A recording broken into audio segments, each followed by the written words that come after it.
I stood in my driveway, paintbrush in hand, watching Corinne Whitmore march across the street with fire in her eyes. Her perfectly manicured finger pointed at my house like a weapon. The morning sun reflected off the fresh camouflage paint covering every inch of my home's exterior. Woodland green mixed with desert tan and urban gray in a pattern that would make any military commander proud. "What have you done?" she screamed, her voice cracking with rage. "This is a violation of everything we stand for in this community." I smiled and dipped my brush back into the paint can. After months of her petty tyranny, after violation notices for every tiny infraction she could imagine, after threats of foreclosure over paint colors, I had found the perfect revenge. "Actually, Corinne," I said, my voice steady and calm, "this complies with every single HOA regulation in our covenant. Every single one." Her face turned red as she realized what I had done. That was the moment I knew I had won. But let me tell you how we got here, because this story started 6 months earlier when I thought I was buying my dream home. 6 months ago, I pulled into the driveway of what I thought would be my forever home. The house sat on a corner lot in Meadowbrook Estates, a picture-perfect subdivision with tree-lined streets and pristine lawns that looked like they belonged in a magazine. After years of apartment living and saving every penny, I finally had the keys to my own piece of the American dream. The neighborhood felt like stepping into a Norman Rockwell painting. Children rode bicycles on sidewalks without a care in the world. Elderly couples walked their dogs in the evening golden hour. Every house looked immaculate, with coordinated color schemes and perfectly maintained gardens. I remember thinking this was exactly what I had worked so hard to achieve. My next-door neighbor, Tom, came over with a casserole and a warm smile on my first day. "Welcome to the neighborhood," he said. "You are going to love it here. Everyone looks out for each other." His wife Sarah waved from their front porch, and I felt that wonderful sense of belonging that comes with finding your place in the world. But then came the welcome packet. The HOA representative dropped it off on my second day, and I nearly dropped it when I saw how thick it was. 47 pages of rules, regulations, and community standards. At first, I laughed it off. Sure, there were a lot of rules, but they seemed reasonable enough. Keep your lawn mowed. Do not park on the street overnight. Maintain your property in good condition. Standard stuff that any responsible homeowner would do anyway. That was before I met Corinne Whitmore. She appeared on my doorstep during my first weekend, clipboard in hand and a smile that did not quite reach her eyes.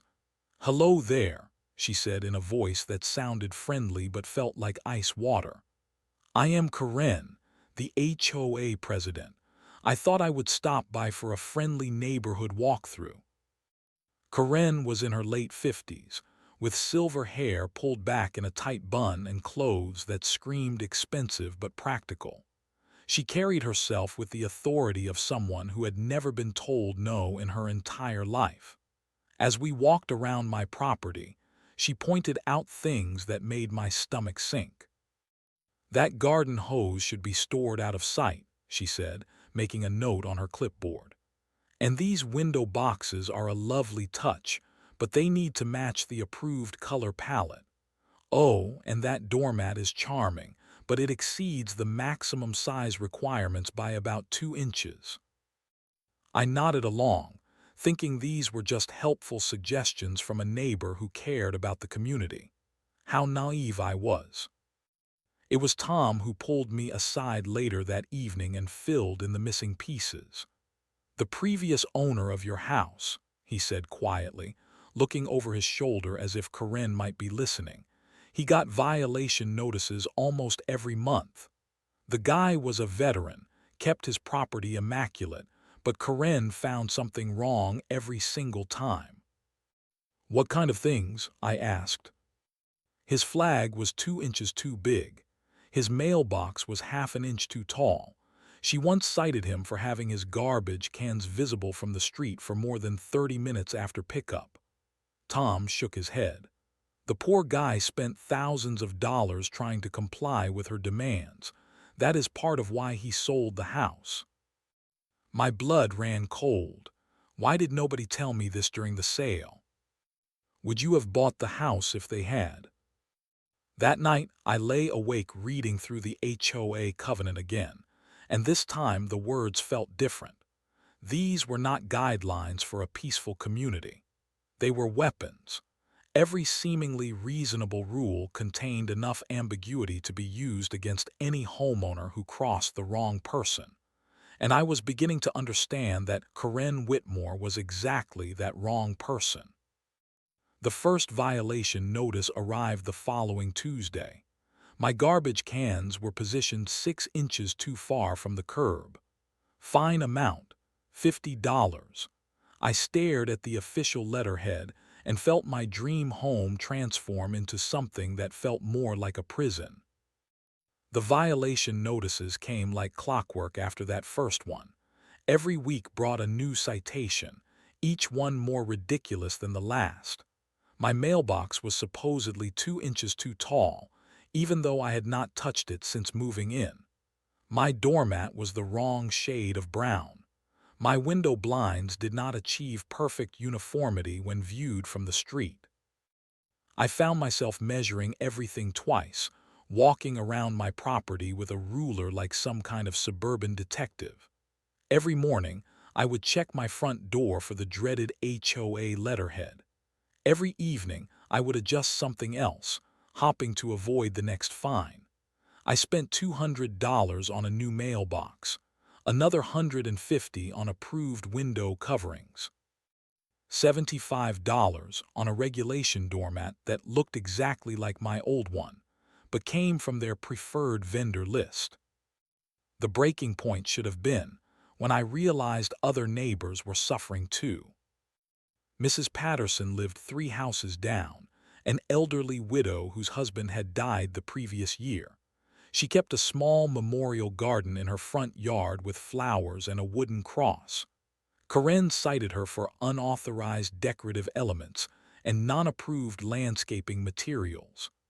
The fine was $100, and Mrs. Patterson was on a fixed income. I found her crying in her garden one afternoon, pulling up the flowers she had planted in memory of her husband of 43 years. "I cannot afford to fight this," she told me, her hands shaking as she worked. "Corinne said if I do not remove everything by next week, the fines will double every day until I comply." Across the street, the young Martinez family faced their own harassment. Their 6-year-old daughter had drawn hopscotch squares on their driveway with chalk. Corinne cited them for defacing community property and creating visual blight. When their son left his bicycle on the front lawn overnight, that became improper storage of recreational equipment. I watched these good people bend to Corinne's will, and something dark began growing in my chest. This was not about community standards. This was about power. Corinne wielded those HOA rules like a tyrant with a whip, and she seemed to take genuine pleasure in watching people scramble to obey her every whim. My first HOA board meeting was an education in how little power homeowners actually had. The meeting was held in the community center, and Corinne sat at the head of a folding table like a judge. The other board members flanked her on either side, but it was clear who was really in charge.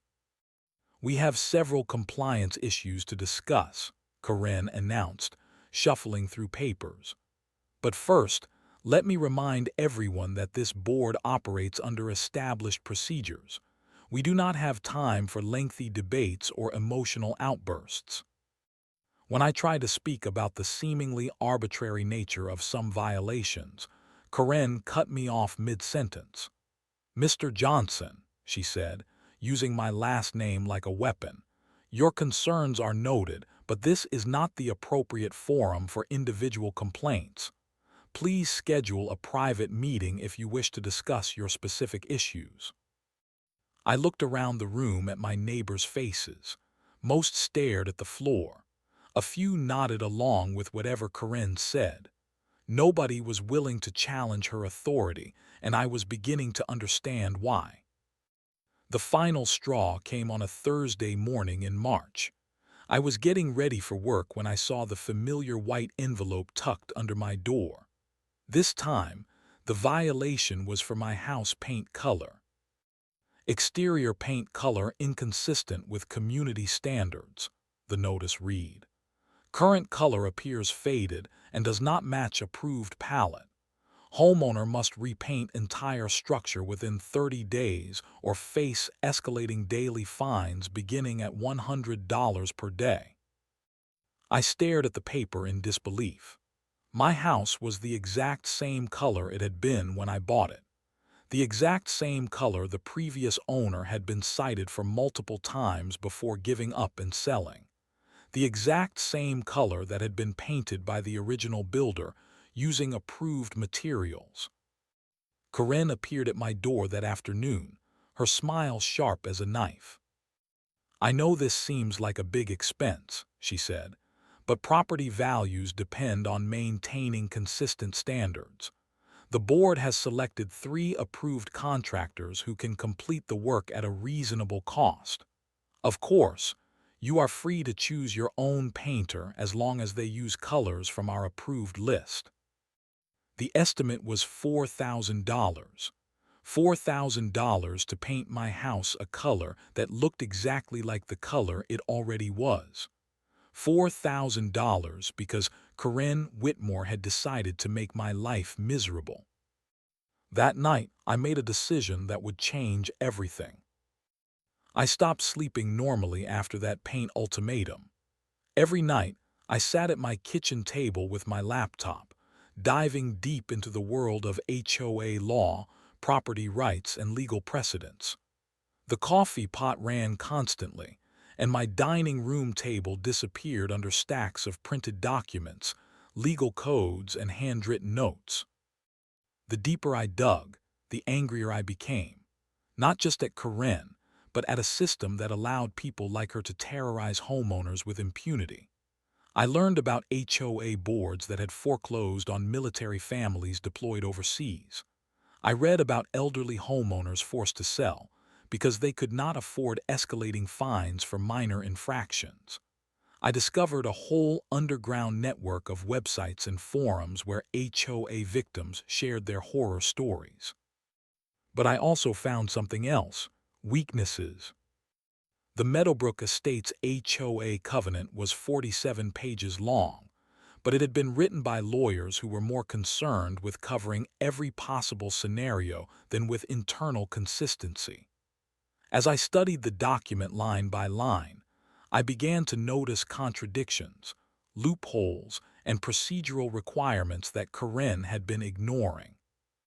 For instance, the covenant required written notification to homeowners at least 14 days before any board meeting where violations would be discussed.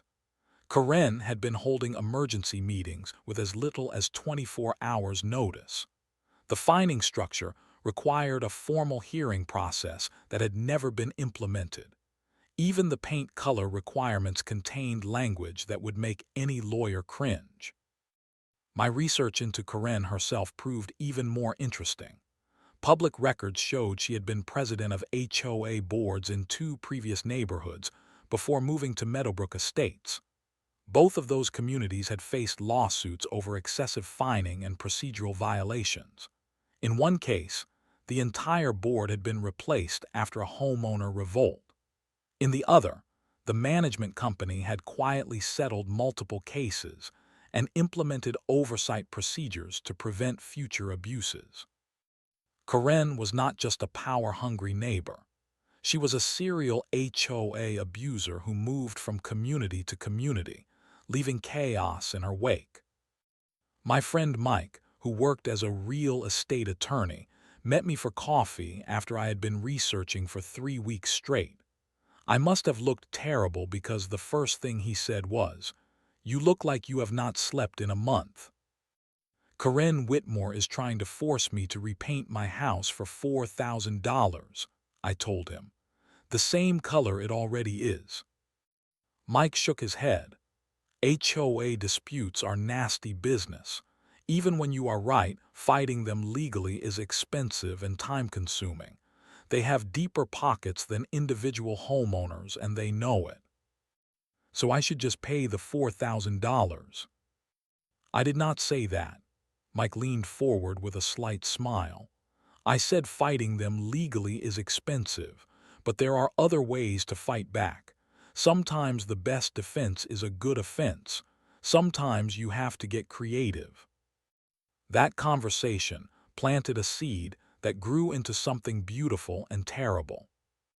I went back to the Covenant that night and read the paint color section again, and one more time just to be sure.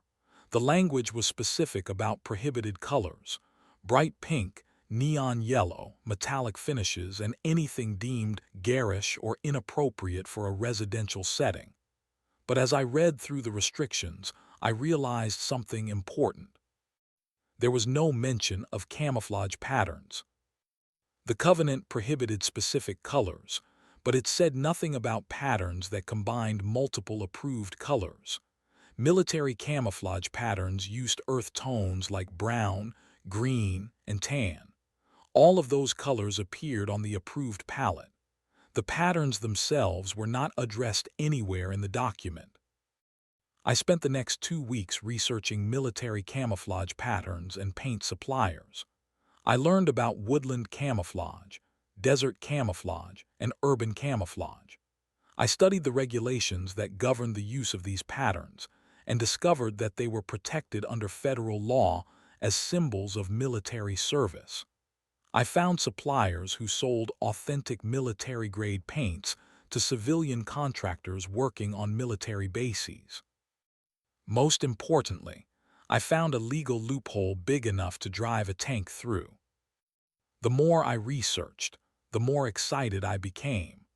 This was not just about avoiding Corinne's ridiculous fine. This was about exposing the entire system for what it really was: a way for petty tyrants to control their neighbors through fear and intimidation. I was going to paint my house in full military camouflage, and every single brushstroke would be completely compliant with the HOA covenant. Corinne wanted to play games with rules and regulations.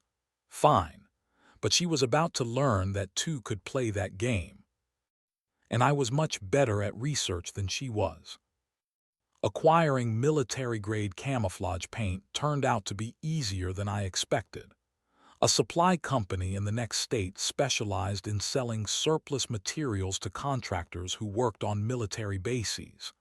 They had everything I needed: woodland green, desert tan, and urban gray in professional-grade exterior paint formulations. When I explained my project to the sales representative, he just laughed. "HOA giving you trouble?" he asked. "You would not believe how many calls we get from homeowners looking to make a statement. This stuff is built to last. UV-resistant, weatherproof, the whole 9 yards. Your house is going to look like a military installation." "That is exactly what I want," I told him. The documentation process was crucial. I photographed every can of paint, every receipt, every communication with suppliers. I printed out copies of military regulations governing camouflage patterns and federal laws protecting their use. I created a binder that contained everything Corinne would need to challenge my paint job, along with detailed explanations of why each regulation supported my position. The legal research took another week. I wanted to understand not just the HOA covenant, but also federal laws about military symbols, First Amendment protections for political expression, and property rights. By the time I finished, I had built a legal fortress around my planned paint job. The actual painting technique required practice. Camouflage is not just random splotches of color. Military patterns follow specific designs that have been tested and refined over decades. I bought sample sizes of each paint color and practiced on sheets of plywood in my garage until I could create authentic-looking patterns. The garage became my training ground. I spent hours perfecting the technique, learning how to blend colors and create the irregular shapes that make camouflage effective. My neighbors probably thought I had lost my mind, spending every evening in my garage with paint cans and brushes. If they only knew what I was preparing for. Federal regulations were actually helpful. The military publishes detailed specifications for camouflage patterns, including color ratios and application techniques. I studied those documents like a student preparing for final exams. By the time I finished my research, I probably knew more about military camouflage than most soldiers. The weekend of the painting marathon arrived with perfect weather. Clear skies, mild temperatures, and no rain in the forecast. I started at dawn on Saturday, beginning with the base coat of woodland green that would form the foundation of the pattern. The first brushstroke felt like a declaration of war. My next-door neighbor Tom came over around 8 in the morning with a cup of coffee and a puzzled expression. "Interesting color choice," he said, watching me roll green paint across my front wall. "Just wait," I told him. "This is only the beginning." By noon, word had spread through the neighborhood. Small groups of neighbors found excuses to walk past my house, their conversations stopping mid-sentence when they saw what I was doing. Children pointed and asked their parents questions that got mumbled, evasive answers. The desert tan went on next, followed by urban gray. Each layer added to the pattern, transforming my ordinary suburban house into something that looked like it belonged on a military base. The colors blended and contrasted in ways that seemed to make the house shimmer and shift depending on the viewing angle. Karen was not home when I started. Her car was gone and her house looked empty. Part of me wondered if she was visiting family or attending some HOA conference where petty tyrants shared tips on tormenting homeowners. But I knew she would return eventually, and when she did, she was going to get the surprise of her life. Sunday brought the finishing touches. The urban gray created shadows and depth that made the camouflage pattern pop. From a distance, my house seemed to blend into the background trees and shadows. Up close, the pattern was bold and unmistakable. Other neighbors became bolder as the project neared completion. Mrs. Patterson stopped by with a plate of cookies and a huge smile. "I do not know what you are doing," she said, "but I love it. That woman has had this coming for a long time." The Martinez family walked by with their children who stared at the house with wide-eyed amazement. "It looks like a fort," their daughter said. "Are you a soldier?" "No," I told her, "but I am fighting a war." By Sunday evening, the camouflage paint job was complete. My house looked like something from a military training facility, with authentic woodland, desert, and urban patterns covering every visible surface. The colors were earthy and natural, blending perfectly with the approved palette requirements in the HOA covenant. That is when I saw Corinne's car pull into her driveway across the street. She got out of her vehicle carrying grocery bags, chatting on her phone about some community meeting she had attended. She was halfway to her front door when she looked up and saw my house for the first time. The grocery bags hit the pavement. Her phone fell silent. Her face went through a series of expressions that would have been comedic if I had not been so nervous about what would happen next. Confusion, realization, and then pure volcanic rage. Corinne dropped everything in her driveway and marched across the street like a general leading a charge. Her face had turned an alarming shade of red, and I could see her hands shaking with fury as she approached my front door. "What the hell have you done to your house?" she screamed before she even reached my property line. Her voice cracked with emotion, and several neighbors came out of their homes to see what the commotion was about. I had been waiting for this moment for weeks, and I was ready. I walked out to meet her with a calm smile and a folder containing all my documentation. The contrast between her hysteria and my composure was stark, and I could see our neighbors taking note. "Hello, Corinne," I said pleasantly. "I completed the repainting project you requested. As you can see, the house now meets all HOA requirements." "This is a joke," she sputtered. "This is ridiculous.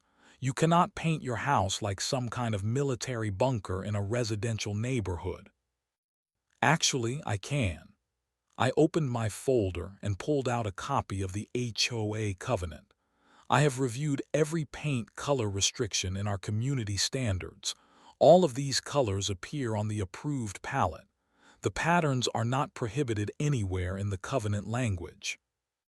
Corinne snatched the document from my hands and scanned it frantically, looking for ammunition to use against me. While she read, more neighbors gathered on the sidewalk. I could see Tom trying to hide a smile. Mrs. Patterson watched from her front porch with undisguised delight.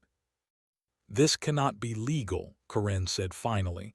"There have to be laws against this kind of. This kind of what?" I asked. "Patriotic expression, support for our military. All of these are authentic military camouflage patterns used by our armed forces. Are you saying you oppose military symbols in our community?" That question hit its mark. Corinne realized she was walking into a trap, but she was too angry to back down gracefully. "You know exactly what I mean," she said. "This is a deliberate attempt to circumvent community standards."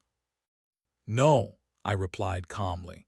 "This is a deliberate attempt to comply with community standards while exercising my property rights and First Amendment freedoms." Within an hour, Corinne had called an emergency HOA board meeting. The community center filled with neighbors who had never attended a meeting before, all curious to see how this drama would unfold. The energy in the room was electric, like a courtroom waiting for a verdict. Corinne took her position at the head table, flanked by the other board members who looked increasingly uncomfortable as the crowd grew. She called the meeting to order with a voice that trembled with barely controlled rage. "We are here to address a clear violation of community standards," she began. "A homeowner has painted his house in a manner that is completely inappropriate for a residential neighborhood." That was when the magic happened. People started taking pictures with their phones. Within minutes, photos of my camouflage house were spreading across social media with captions like "HOA Corinne meets her match" and "Homeowner fights back with military precision."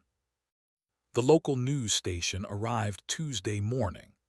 A young reporter named Jessica Chen knocked on my door with a cameraman in tow, explaining that the story had gone viral overnight, and they wanted to get my side of the events.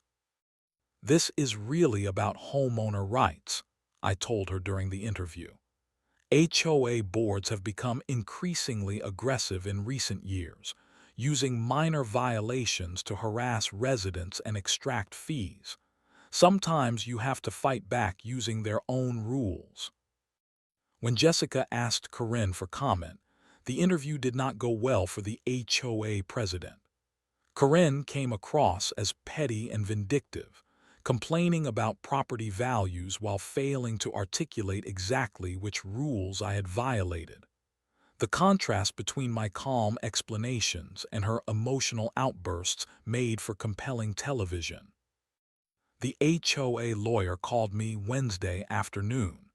His name was Richard Stone, and his voice carried the weary tone of someone who had dealt with situations like this before. "Mr. Johnson," he said. "I have reviewed your paint job and the relevant covenant language. While I personally find your choice unconventional, I cannot identify any specific violations of the community standards." "So the HOA will withdraw the violation notice?" I asked. There was a long pause. "That decision rests with the board. However, I have advised them that pursuing legal action would be inadvisable given the strength of your position." Karen did not take this advice well. Over the next few days, she escalated her harassment campaign. She filed complaints with the city about alleged code violations. She contacted my employer to complain about my disruptive behavior. She even called the police to report suspicious military activity in the neighborhood. Every complaint backfired. The city inspector found no violations. My employer supported my right to free expression. The police officer who responded to her call was a military veteran who congratulated me on the quality of my camouflage pattern. But Karen was not finished. She was just getting started. The story exploded across national media faster than I could have imagined. By Thursday morning, my camouflage house had appeared on morning news shows, talk radio programs, and social media feeds across the country. The narrative was irresistible. Ordinary homeowner uses military precision to defeat HOA tyrant. I received interview requests from CNN, Fox News, and 3 different morning shows. Legal experts weighed in on property rights and HOA overreach. Military veterans posted supportive comments about my use of authentic camouflage patterns. The story had touched a nerve with people who felt powerless against institutional bullying. The most satisfying interview was with a legal expert on a national morning show. Professor Janet Williams from Georgetown Law School explained the brilliance of my strategy to millions of viewers. "This homeowner did something remarkable," she said. "He used malicious compliance to expose the arbitrary nature of HOA enforcement. By following the letter of the law while violating its spirit, he demonstrated how these rules can be used to harass residents rather than protect property values." More importantly, other neighbors found the courage to speak out about their own experiences with Karen's tyrannical rule. Mrs. Patterson gave an emotional interview about being forced to remove her memorial garden.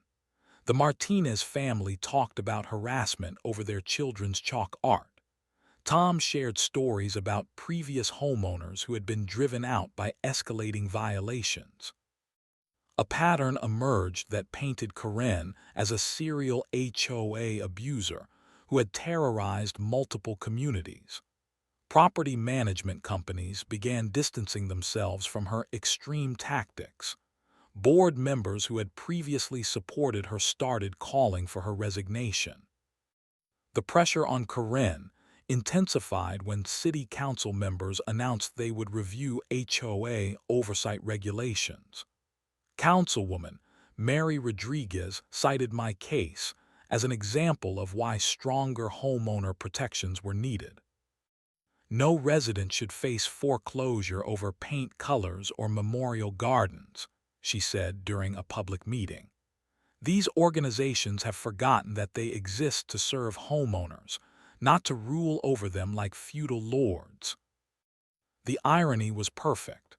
Property values in our neighborhood actually increased due to all the positive publicity. Realtors started advertising homes in Meadowbrook Estates as being in the neighborhood that stood up to HOA bullying. Prospective buyers wanted to live in a community with the backbone to fight institutional overreach. Karen's prediction of property value collapse became a self-fulfilling prophecy, but only for her own house. Word spread quickly about her role in the controversy, and potential buyers wanted nothing to do with living across from the infamous HOA tyrant. Her house sat on the market for months without a single serious offer. Meanwhile, my camouflage house became a tourist attraction. People drove by to take photos and post them online.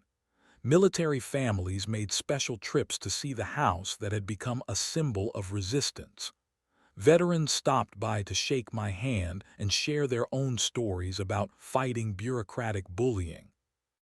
Karen made one final desperate attempt at retaliation. She filed a lawsuit claiming I had violated deed restrictions, damaged property values, and created a public nuisance. She also reported me to every government agency she could think of, from the EPA to the Department of Defense. Every single complaint backfired spectacularly. The lawsuit was dismissed when her own lawyer withdrew from the case. The EPA found no environmental violations. The Department of Defense issued a statement supporting civilian use of military camouflage patterns for peaceful purposes. The most damaging revelation came when investigative reporters dug into Karen's background. They discovered she had been forced to resign from her previous HOA position after accusations of financial improprieties. Board members had suspected she was steering contracts to companies that provided her with kickbacks, but the evidence had been buried to avoid scandal. Armed with this information, Meadowbrook Estates homeowners called for a special election to remove Karen from the board. The vote was scheduled for the last Saturday in May, and the community buzzed with anticipation. Local media covered the election like a political campaign. Karen had no supporters left, having alienated even her closest allies with her increasingly erratic behavior. The vote was 127-3 in favor of her removal, with those 3 votes likely coming from people who had not been paying attention. The property management company announced they would no longer work with Karen under any circumstances. The new board immediately implemented reforms to prevent future abuse, including mandatory hearings before fines could be imposed, and an independent appeals process for disputed violations. I was asked to serve as an advisor to the new board, helping them develop reasonable policies that focused on genuine community needs rather than petty control. It felt good to be part of the solution instead of just fighting the problem. But the real victory was watching other homeowners find their voices. Mrs. Patterson replanted her memorial garden with full board approval. The Martinez children drew hopscotch squares on their driveway without fear. Neighbors started talking to each other again instead of hiding behind closed doors. Karen's reign of terror was over, and our community was finally free to be what it should have been all along. A place where people could live in peace without fear of arbitrary punishment for imaginary crimes. Karen's official resignation letter arrived on a Tuesday morning, delivered by certified mail as if she were serving legal papers.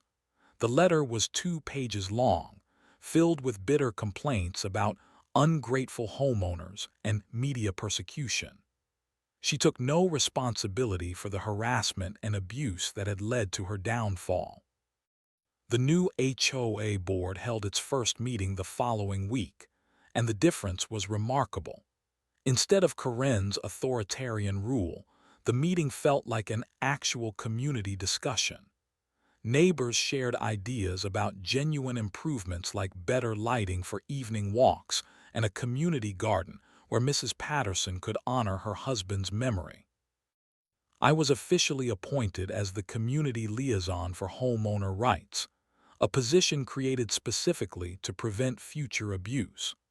My first task was helping draft new bylaws that required transparency, accountability, and due process before any fines could be imposed. The legal settlement came through in July. The HOA agreed to pay my legal fees, issue a public apology, and implement a formal grievance procedure for future disputes. More importantly, They established a fund to compensate other homeowners who had been victims of Corinne's arbitrary enforcement. Mrs. Patterson used her settlement money to create a beautiful memorial garden that became a neighborhood gathering place. The Martinez family installed a permanent hopscotch court in their backyard, and their children hosted tournaments that brought the whole community together. My camouflage house had become more than just a symbol of resistance. Tour buses started including it on their routes through the area. A local artist created prints of the house that sold in galleries downtown. The story had inspired similar acts of malicious compliance in HOA communities across the country.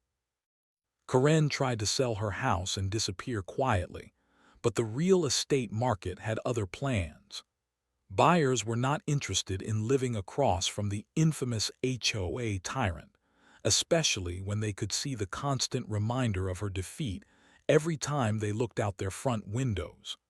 Her house sat empty for 8 months before she finally accepted an offer far below market value. The moving truck arrived on a cold Saturday morning in October. I watched from my front porch as Corinne supervised the loading of her belongings, her face set in permanent lines of bitterness and defeat. She never looked in my direction, but I knew she was aware of my presence. As the truck pulled away, I felt a strange mix of satisfaction and sadness. Satisfaction because justice had finally been served. Sadness because it should never have been necessary. Corinne could have been a leader who brought the community together instead of a tyrant who tore it apart. The house across the street sold quickly to a young military family. Captain James Morrison and his wife Lisa had just been stationed at the nearby base, and they loved the idea of living across from the famous camouflage house. Their children thought it was the coolest thing they had ever seen. Captain Morrison stopped by to introduce himself on their first day in the neighborhood. "I heard about what you did," he said, shaking my hand with a firm grip. "That was outstanding. You